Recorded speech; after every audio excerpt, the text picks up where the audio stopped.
All right, this is the bit which I almost always forget, to record.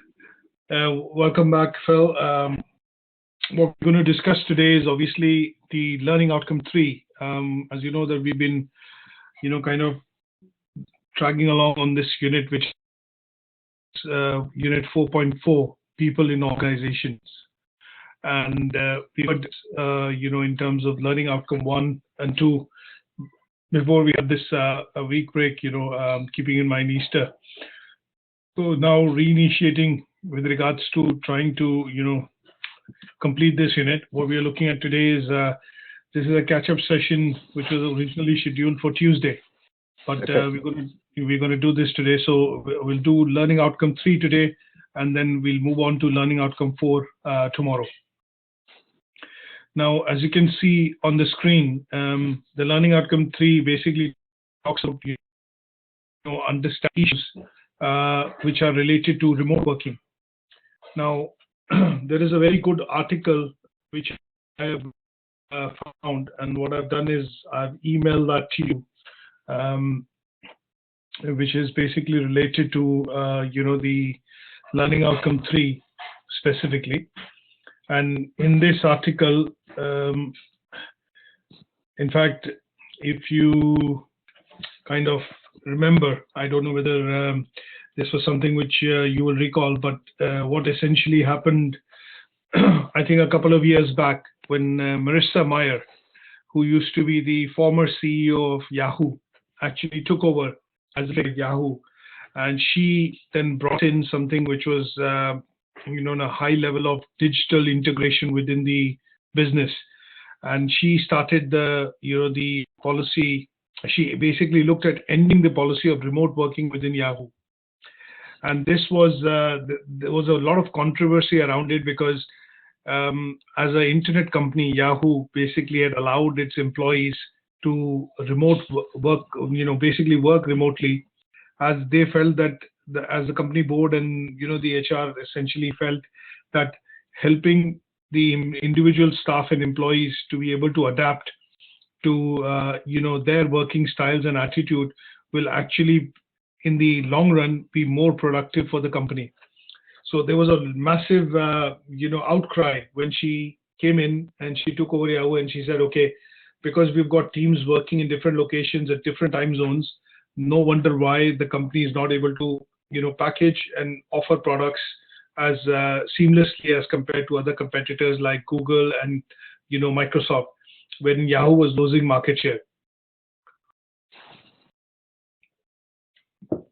So what then tended to happen is that a lot of companies basically re-looked at their policy in terms of remote working and kind of rejigged some of the law and legislation to be able to look at what part of work could be done remotely, what types of work within the organization could be done remotely, and what was the interval at which employees could actually work from home but had to necessarily be also within the office as and when required, as per the company contract. So essentially, in short, what happened was the contracts within the company, a lot of organizations worldwide were rejigged and reformed so that the employees could sign the kind of change contracts. Now, a lot of companies, specifically software companies, service-oriented companies, and certain roles within companies, require remote working. And this particular aspect, of flexibility, which is given within the organization to the staff or employees, wherein the employees are able to work from home or work from remote offices within the geography or within a particular location, and be still able to deliver their work and function as per their job role described, is considered nothing but remote working.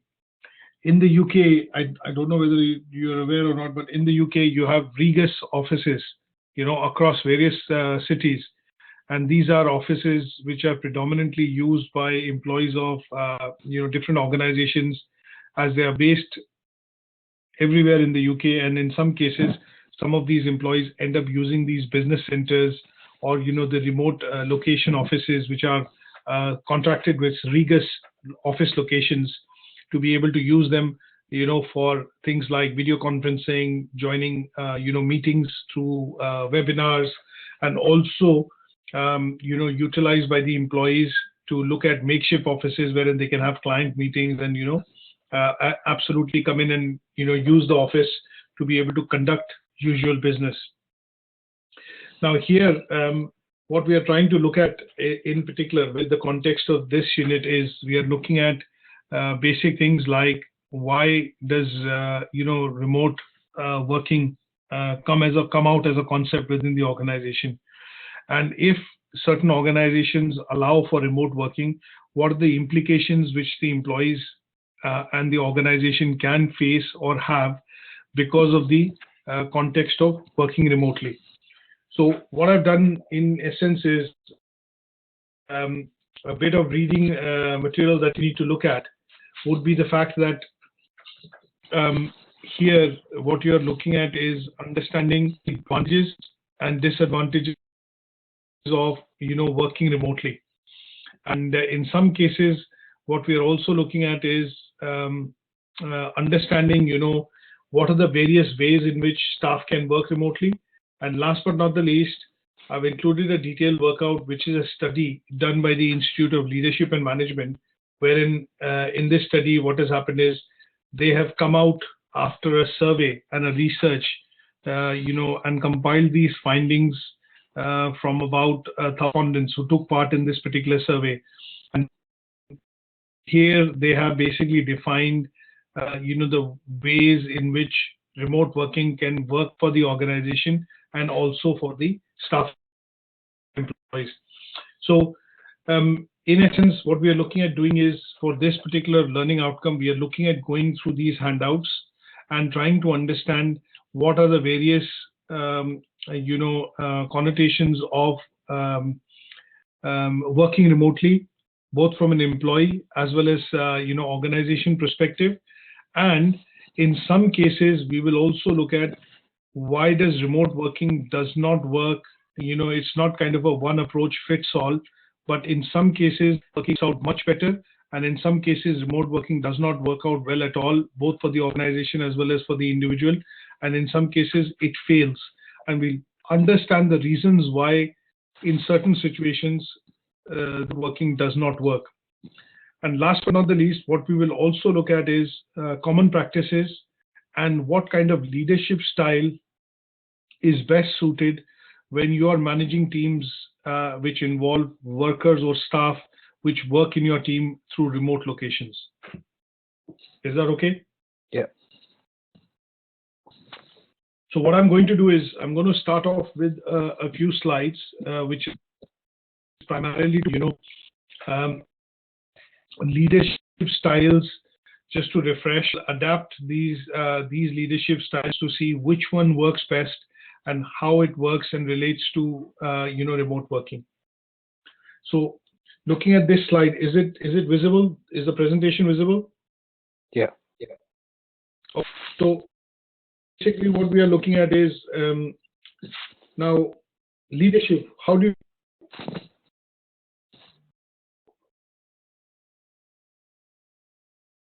as it's on the slide, leadership is all about influencing people so that they can, willingly work towards the achievement of group goals or team goals or organizational goals. This is one such definition which, obviously defines leadership in the current modern context, is that when you hear about people showing leadership or people in leadership position, it is all about how those people who are given the leadership opportunity are able to motivate and influence their staff to be able to achieve, the team goals or organizational goals.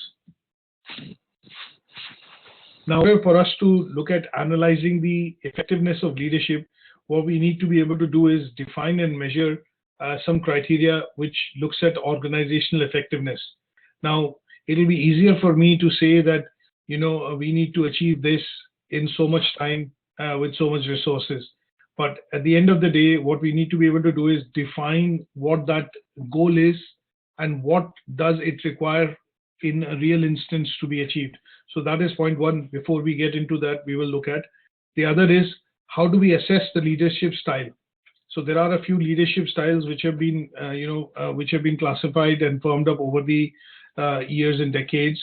And these leadership styles basically typically reflect some type of, working within the organization and its culture.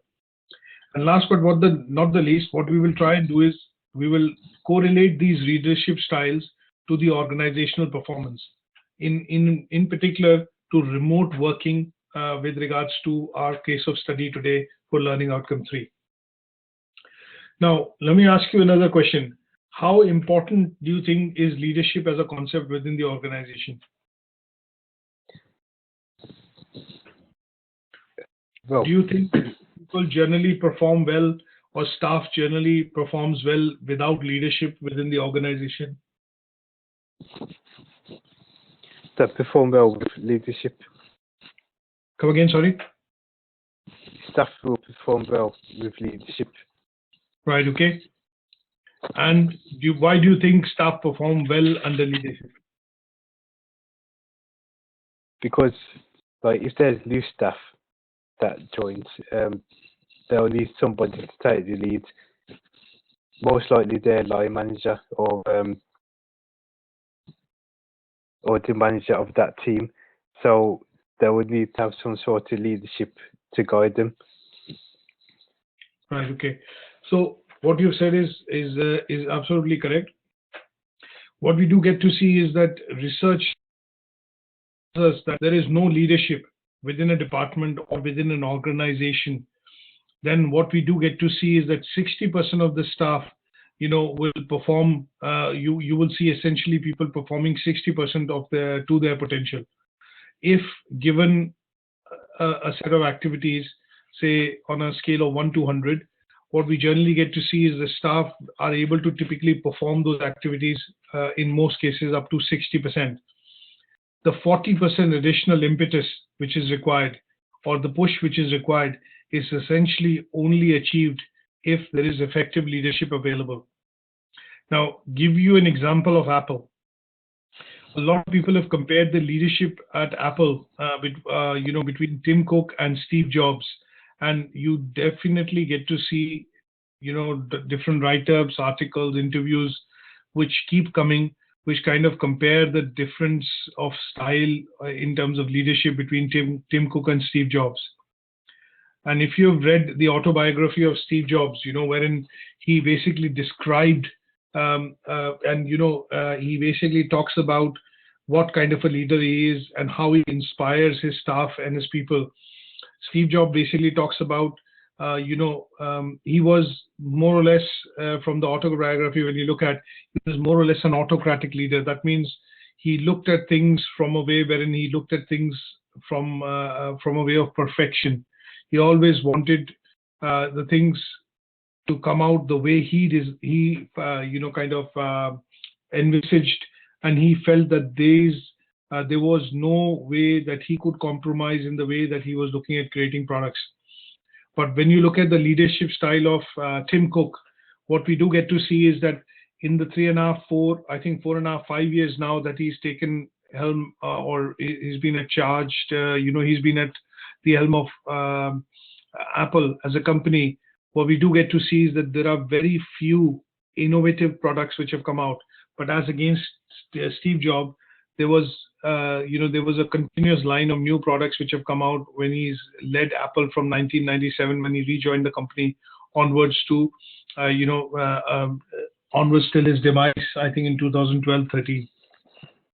So he felt Steve Jobs always believed, and he always felt that if you leave people to their roles and responsibilities as per their job definitions, they only achieve 60% of their potential, and 40% of it can only be harnessed if effective leadership is provided, both at all levels, departmental level, at the strategic business unit level, and also at the company or organizational level. So this is something which has been proved by research. And what tends to then happen is, at some stage, what we do see is that the ability of the leader to be able to deliver and ensure that the timelines and goals are met coincides with that being the match with being a manager as well. So 60% of it is driven because of peer pressure, job roles, responsibilities, but 40% of that is brought in by the effective leadership. But in that leadership, the leader also acts and embodies the characteristics of being a manager. That means he becomes more or less responsible for the delivery of that particular product or service. And this is in context to the example at Apple that I'm giving, is because when we looked at Steve Jobs, when he introduced the iPhone, the iPod, the flywheel in the iPod, some of these revolutionary things that he's attributed to is because of the fact that he took, at the end of the day, up, not just he showed effective leadership, but he also took effective control of the whole process from the start to the finish. That means from the drawing board, designing, to manufacturing, and then finally the product release, when we get to see him on the stage actually talking about the product, was the ability in him to shine as a manager. And that role kind of overlapped with being a leader, an effective leader, but also being an effective manager. Is that okay? Yep. Right. What because of these two dimensions or capability kind of requirements, when we look at leadership and leadership as a role, there are two dimensions to management which come in. One is a dimension of being economic or productive, and the other is employee and morale. That means in what condition the employees work and how high or low is the morale of the employee. Sometimes you get to see organizations wherein a lot of employees feel that they work for the organization, they're quite loyal, but the working conditions, do not meet the requirements at which the employees want that to be. So that is a condition or a dimension in which you normally get to see when the employees are in a particular role or in a particular position, and they do not see their role evolving or their position changing. So management divides this into two dimensions. One is they want the employees to be productive, and they relate that productivity primarily to economic output. The other dimension which management looks at is they look at caring, they look at basically caring for the employees, their morale in terms of their motivation, and there's a concern, genuine concern for the staff or the people working within the organization. And this then leads to, leads us to again defining the dimension as initiating structure or consideration structure from a human aspect. So when we translate these two management dimensions into something called relate them to the leadership styles, we come up with something called, there is a leadership style which is looking at initiating, which means getting it done. That means the leadership is all about, let's get this work done, let's get this job finished, or let's get this task done, or let's achieve this goal as it's been set by the management.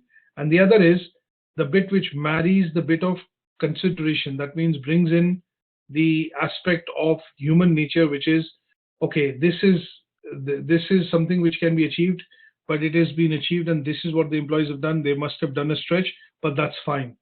So there's a nature where there is a human element or a human nature of the element in this dimension of leadership style, which talks about being considerate towards its staff and employees.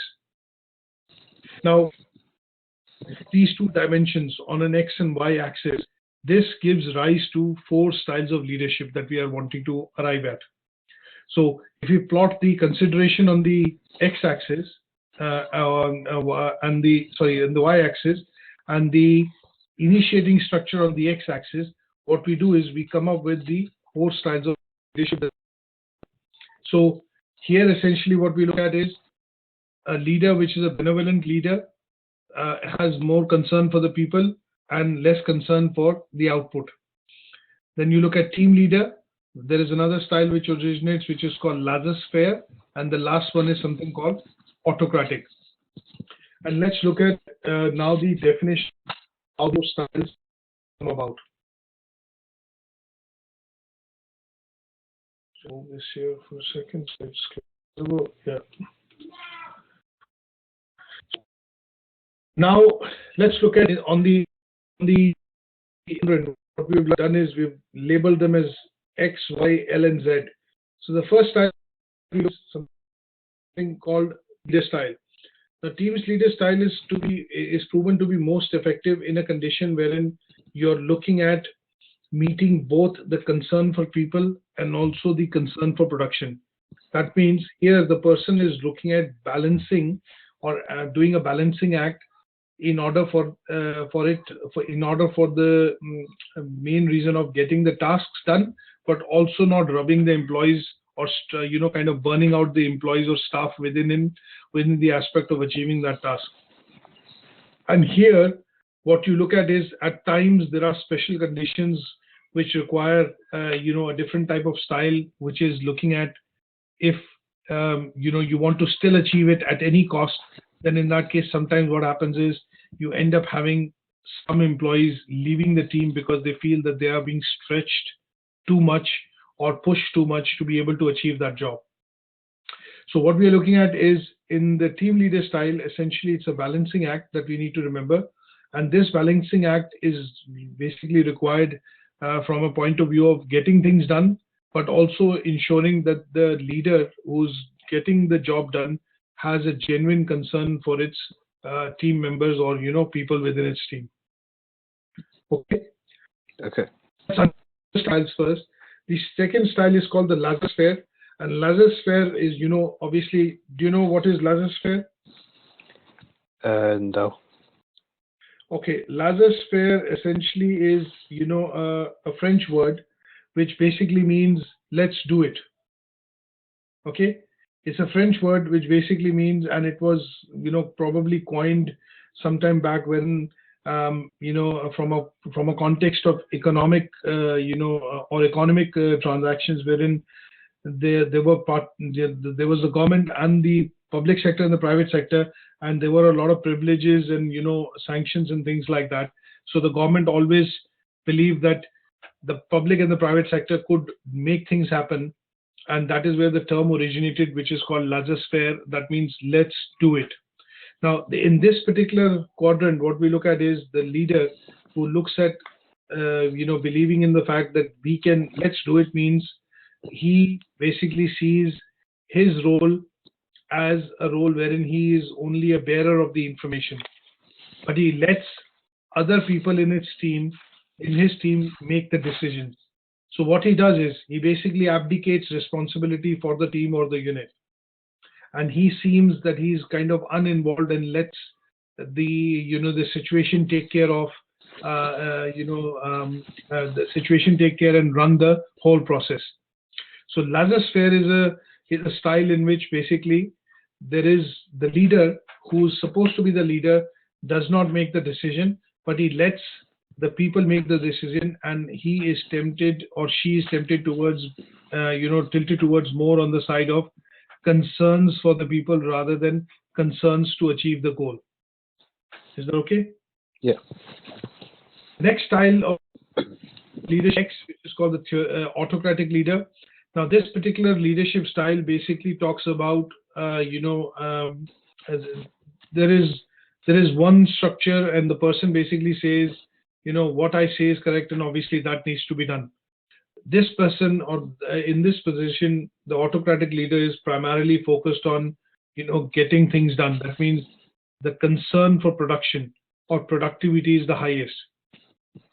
And this particular person always takes the carrot and stick approach. That means if the stakes are high, then there might be higher stakes for the employees because he might or she might come out with an incentive or a bonus policy. That means the idea is to stretch the employees or his teammates to be able to achieve the task.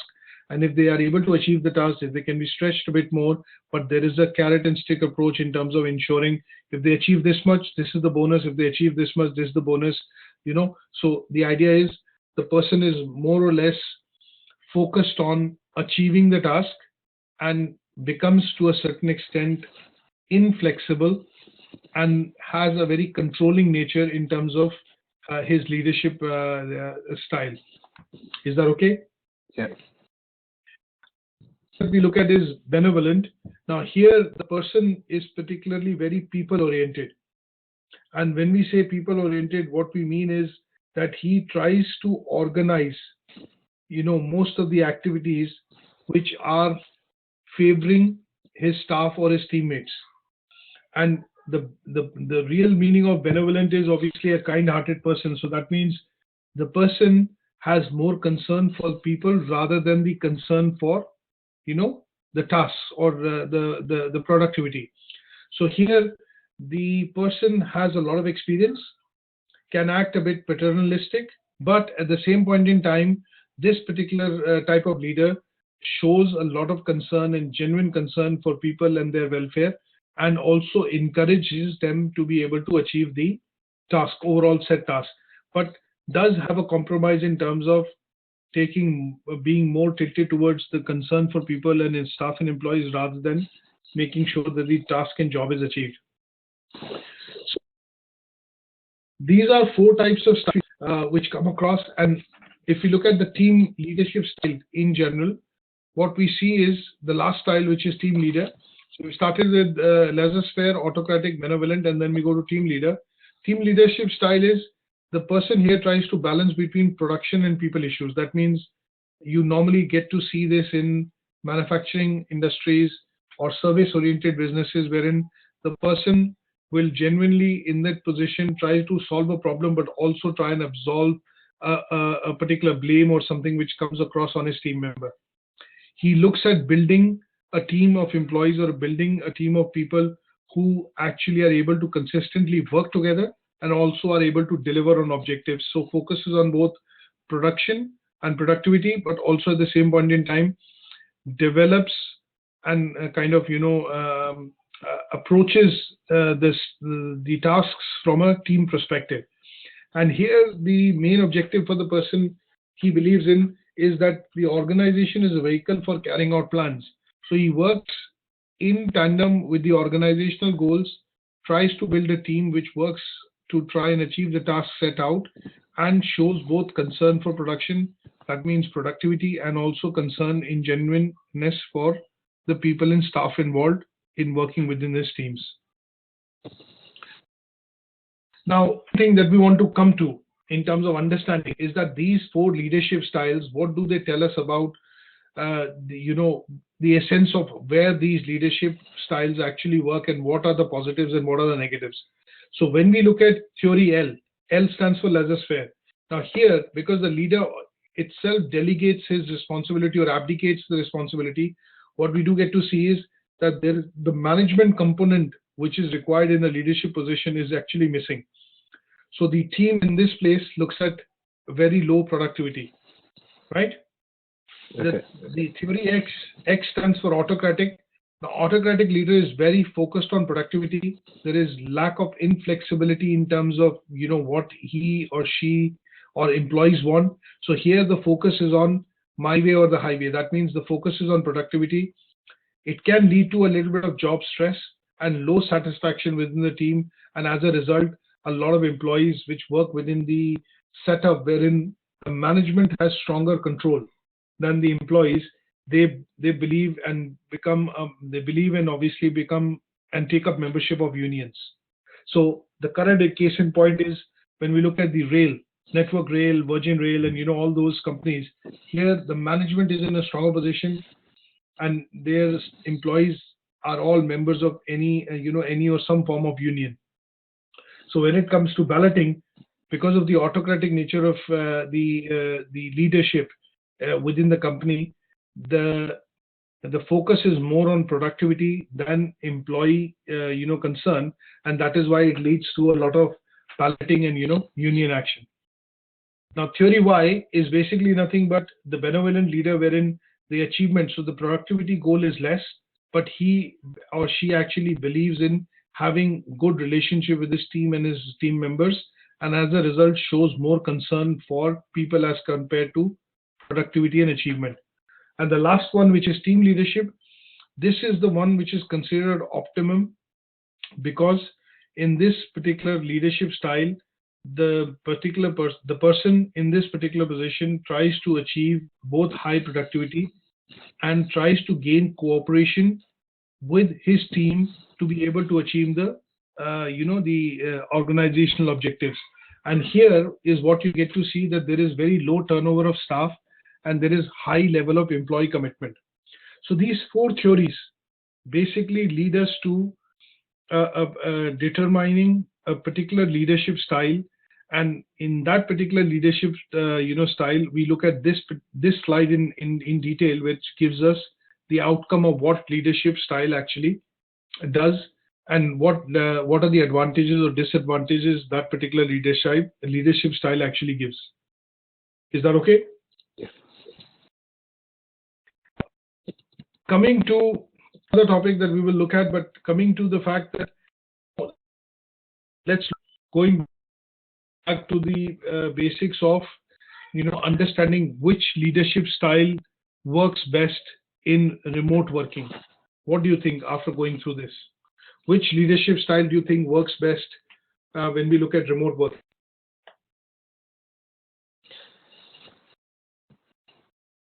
I would go with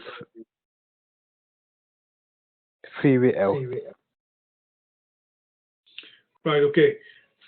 Now, probably not. I think the reason is what made you go for theory L, which is laissez-faire.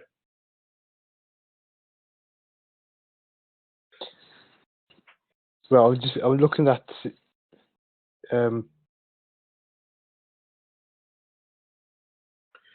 description. So let's look at connecting the dots, wherein which leadership style works best for remote working. Now, let's look at the situation. How and when does remote working happen? And in what situation does the leader work with remote teams? So let's pick up an example to understand this quite well. If we look at an example of, say, one of the internet organizations or internet companies like Facebook, Google, you look at Twitter, LinkedIn, these kind of organizations, wherein the main bulk of employees within the organizations are essentially programmers. Would you agree with that? Yeah. Okay. Now, when you look at these kind of organizations, wherein most of the work which is done and the output which is produced is also something which is called the intellectual property, or IP related stuff. That means programming code which helps us do this or do that is basically an output. So there is no physical product which is coming out, but there is a program or a software code coming out because of the distributed nature of the employees in terms of mostly being the engineers. Would you agree with that? Yeah. So when you look at an internet organization, the most important resource that they do feel which they have within the organization is the resource which is what resource is it?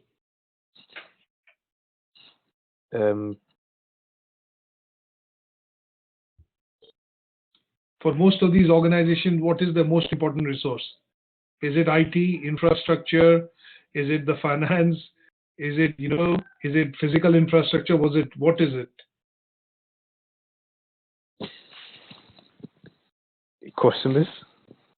Customers, yes. Yes, that is important. Yeah. What else?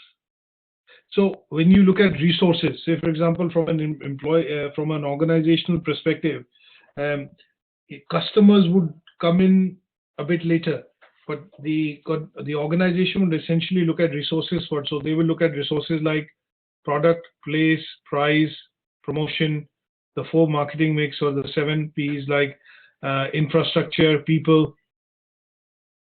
So in case of companies which are predominantly, say, internet companies, one of the most important resources which actually produces the output is nothing but people. Isn't it? Yeah.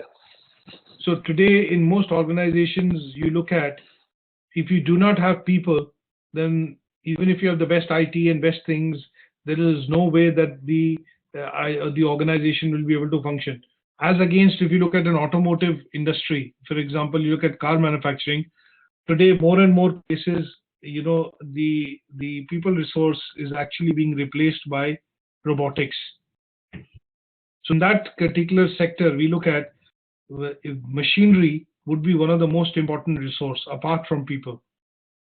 So my point of coming to asking this question is, if I go back to remote working, I think within the internet companies in particular, when you look at remote working happens within employees, and because they are important resource and they are the ones which create the code, the programming, and are able to function because of the use of IT, they are able to work in remote locations. That means I could work from home for Facebook as long as I have the internet and they have given me the basic remit in terms of access to the system, the data center, and the VPN login. I can work from my home.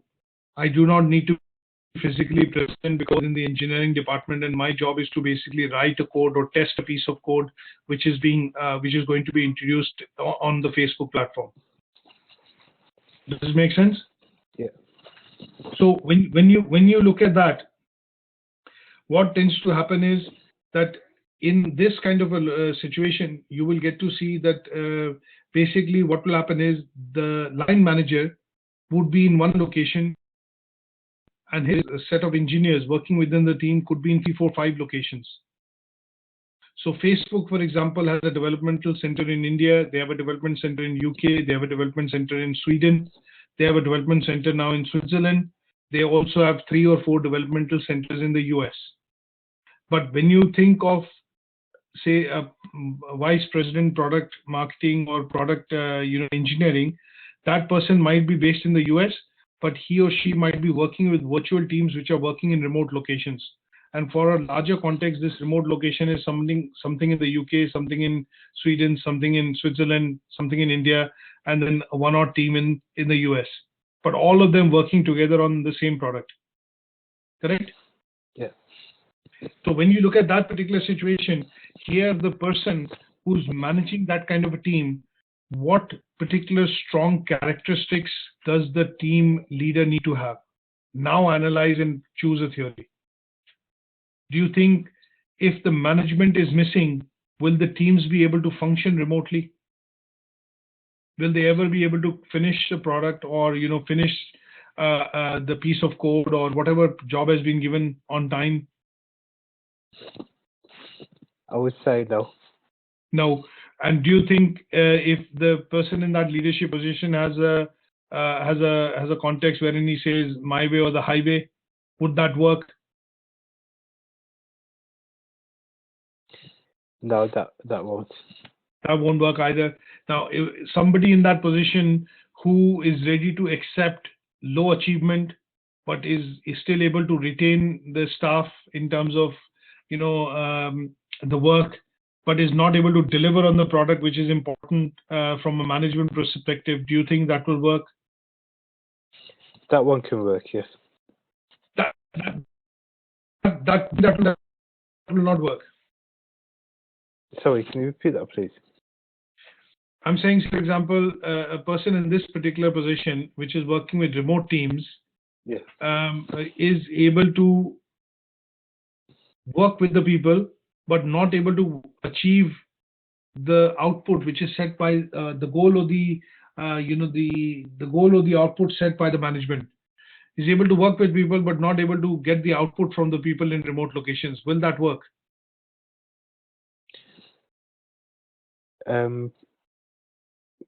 That could work, but I would say Theory Z would work the most. Which one would work the most? Theory Z, good manager. That is correct. So just to look at what you mentioned, so somebody in a position which is able to work with people and work with different teams, but is not able to get the output desired from that team, will also not be effective in terms of the leadership, because the person reporting into somebody higher up will essentially give them a chance once, give them a chance twice, but the third time, maybe the third time, they would want to get rid of him or give him another role, because the whole idea of working within the remote teams would be that that person is able to understand the team dynamics and is still able to get the work done, and at the and is able to still meet deadlines. So if we look at theory Y, it would still not work. The benevolent leader, he might be good with people, popular with his staff and his teammates, but because he's not able to get the work done on time or is able to extract or motivate them to deliver the work on time, will not be a popular person or a leader with the senior management. Even though he's popular with his teammates and his staff, but is not able to get the work done, is going to be seen as a weak leader or an ineffective leader. So only theory Z, or basically the team leadership style, will work, wherein a good manager essentially knows how to extract productivity, gain cooperation, and at the same point in time be loyal and very close to the organization, be able to achieve the objective as set and desired by the management. Right? Yeah. Now let's look at a very practical example in context to UK. You normally see a lot of organizations in the UK which have distributed offices, right? Let's take the example of ATHE, the awarding organization which you are doing this course with. Now they have an office in Norwich, but they have a lot of staff which is spread across different locations in the UK. Now the person sitting in the head office is a very effective leader, is because this person at the same, is able to make sure that the job descriptions are quite clear and is able to ensure that the work being done in different remote locations by the external verifiers is still meeting the ATHE criteria and is done on time. So the person is not only an effective leader, but is also an effective manager, because he or she actually knows how to lead the team, how to provide guidance, but at the same point in time be a bit strict and be a bit autocratic and balance the needs and requirements of the organizational goals along with the concern for the employees, and then get the work done. Did you get this? Yeah. So a person in that position who has had a good number of years of experience, knows how to work with people, knows and understands the psychology in terms of how to work with people and how to get the best output from them, is going to be in a position wherein that person is going to be an effective leader, but will also have an element of being a manager, because he or she is able to mix and match and also marry the goals and objectives required and set by the organizations to be able to meet with the utilization of the people as a resource while getting that job done. Do you agree? Okay. Yeah. Yeah. So if you look at maybe a general manager in a Tesco store, the person is in an authority position.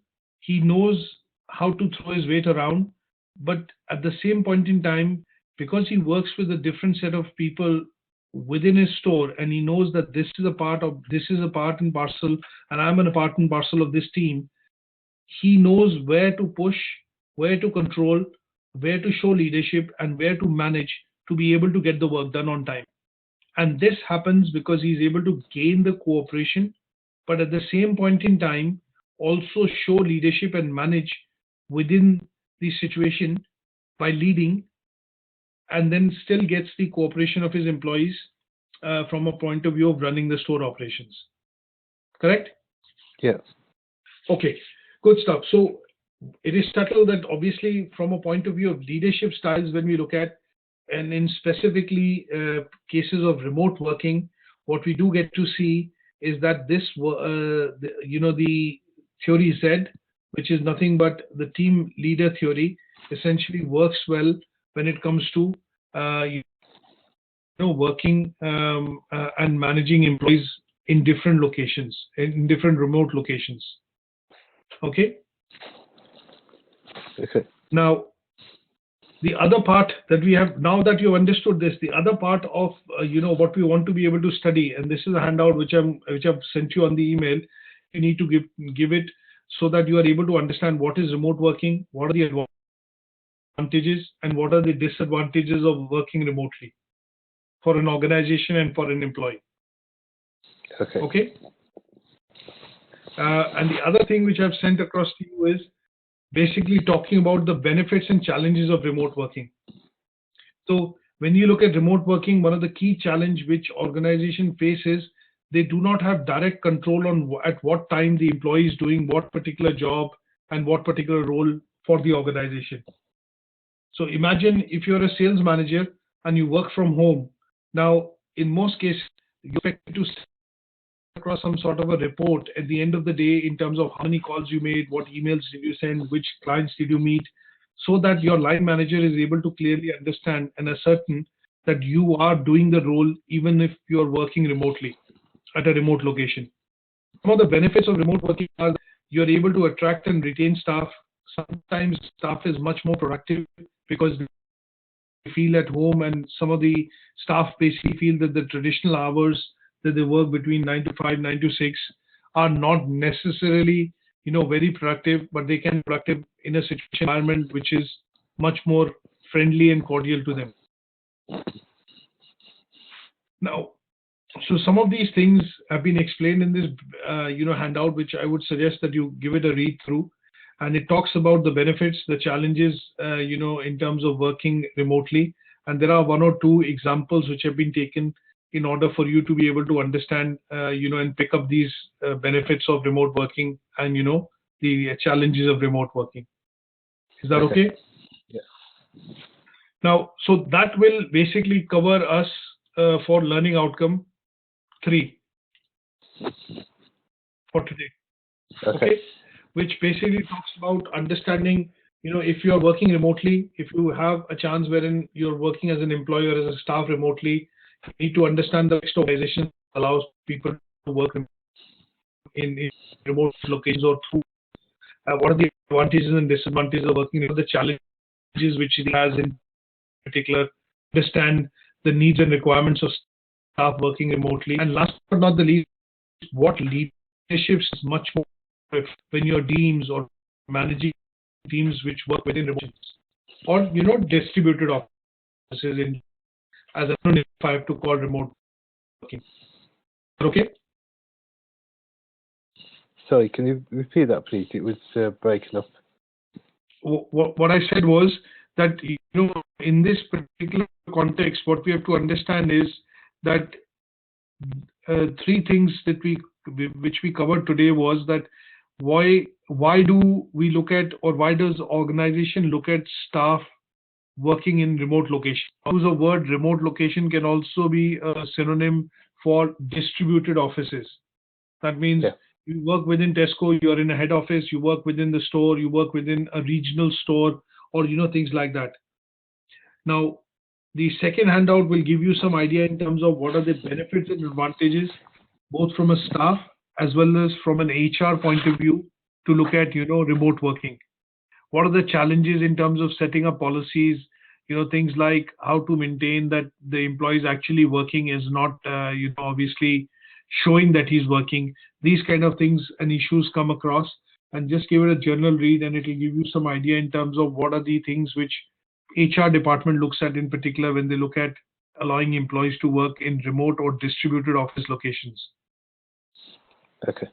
And last but not the least, the most important bit that we looked at through the presentation was that, what kind of leadership style is considered optimum or best suited to manage, employees working within remote location or distributed offices, to be able to achieve the organizational goals, and also to ensure that there is low staff turnover. That means people do not end up leaving if you are being too pushy and you're too demanding, but the right kind of leadership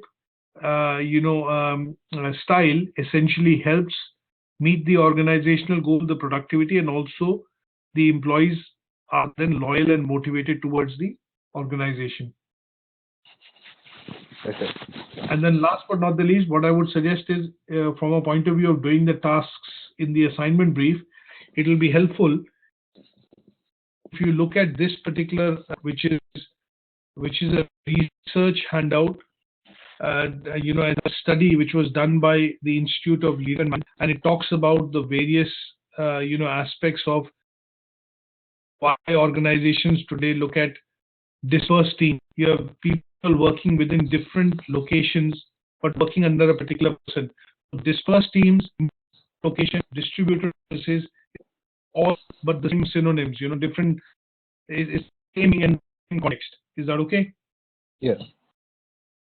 So this is a research paper which has been done, and it talks about why the world is changing, and they've described the reasons why organizations are now looking at allowing people to work or employees to work in remote locations or distributed offices, and what are the benefits and advantages of remote working, and the challenges which the HR and the organizations face in basically looking at allowing their employees to work remotely, and which kind of leadership style actually works best, that we've covered when people are working in remote locations or distributed offices. Is that okay? Yeah. Okay, good stuff. So I'll put this across on Moodle as well, and I've sent this to you on email. And tomorrow what we will do is we will look at covering, learning outcome 4 in particular, for which I will try and send you the, handouts again on the email before I start the session. Okay. Okay. Any Yeah. questions that you have, just feel free to, ask me, and we'll recap that before we start the session tomorrow. Okay. Anything else that you want to discuss? Any questions that you have at this moment? I think that's about it. Remote working, that's agile working, isn't it? That is absolutely very something we should have looked at initially. Yes, it is remote working within my team as well, because some of my staff, they do not come to the office regularly. That means Monday to Friday. The admin, the registrar, they are always in, just like the usual work hours. But some of the tutors, they work in different locations. So I've got a tutor in Birmingham. I've got 1 or 2 tutors in Wigan. I have 1 in Bradford and 2 tutors in Manchester. So obviously they do classes remotely. That means we use the platform, the IT, but essentially it is remote working. But I'm still able to speak to them, manage, the productivity and the classes that we need to do, and the work which is required to be done.